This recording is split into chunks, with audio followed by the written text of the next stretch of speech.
ជំរាបសួរសួស្តីបងប្អូនខ្មែរយើងទាំងអស់គ្នាថ្ងៃនេះខ្ញុំសូមបញ្ចេញសម្លេងដល់ទូចរបស់ខ្ញុំមួយតែសង្ឃឹមថាអាចនឹងជ្រុលជ្រាបដល់បេះដូងបងប្អូនច្រើនអញ្ចឹងណាថ្ងៃខ្ញុំសូមនិយាយពីបញ្ហា share របស់បងប្អូននិងចុចមេដៃរបស់បងប្អូនអញ្ចឹងទៅនិយាយទៅខ្ញុំបានស្ដាប់ប្រសាសន៍របស់អ្នកគ្រូណាលីក៏គាត់បាននិយាយដែរគាត់ថាខ្មែរយើងគួរតែប្រឈប់អាការ share ព័ត៌មានដែលធ្វើឲ្យអាប់អោននៅប្រទេសកម្ពុជារបស់យើងណា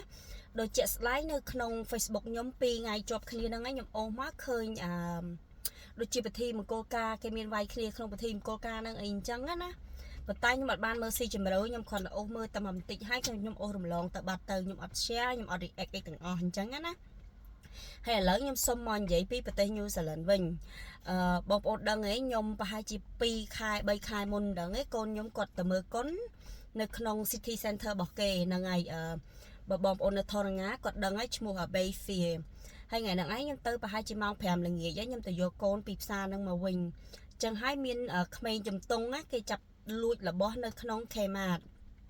បងប្អូននៅ New Zealand បានស្គាល់ឈ្មោះផ្សារហ្នឹងហើយនៅ Kmart ហ្នឹងណាប៉ូលីសឆែងចាប់ដៃទាំងសងខាងអញ្ចឹង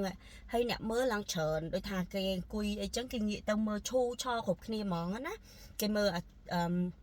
តាមគេទៅមានរឿងអីកើតឡើងអញ្ចឹងណាប៉ុន្តែក្នុងចំណោមមនុស្សទាំងអស់ហ្នឹងបងប្អូនអត់មានក្នុងម្នាក់ណា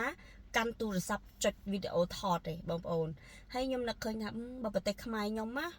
ច្បាស់ជាអ្នកទាំងអស់គ្នាហ្នឹងណាក៏10%នៃអ្នកមើលហ្នឹងនឹងចុចវីដេអូថតបង្ហោះឲ្យបងប្អូនទាំងអស់គ្នា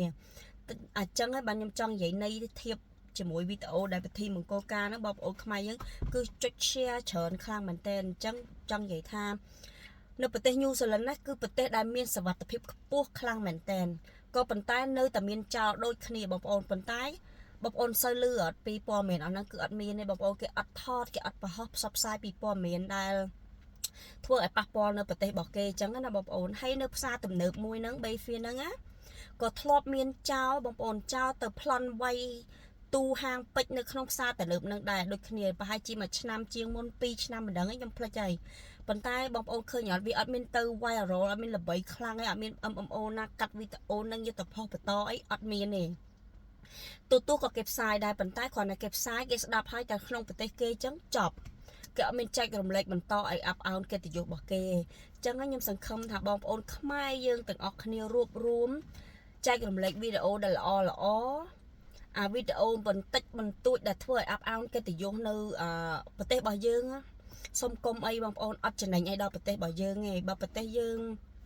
មានភ្ញៀវទេសចរច្រើនចូលទៅលេងណាក៏សេដ្ឋកិច្ចរបស់យើងដើរខ្លាំងដែរបងប្អូនអញ្ចឹងហើយព្យាយាមថាអូខេបន្តិចដែលបងប្អូនហួសចិត្តនឹងរឿងហ្នឹងណាកុំបង្ហោះអីបងប្អូនទាំងអស់គ្នាហ្នឹងហើយរក្សាមុខមាត់កិត្តិយសជូនប្រទេសកម្ពុជាយើងបើពួកយើងធ្វើបានអញ្ចឹងដូចគេ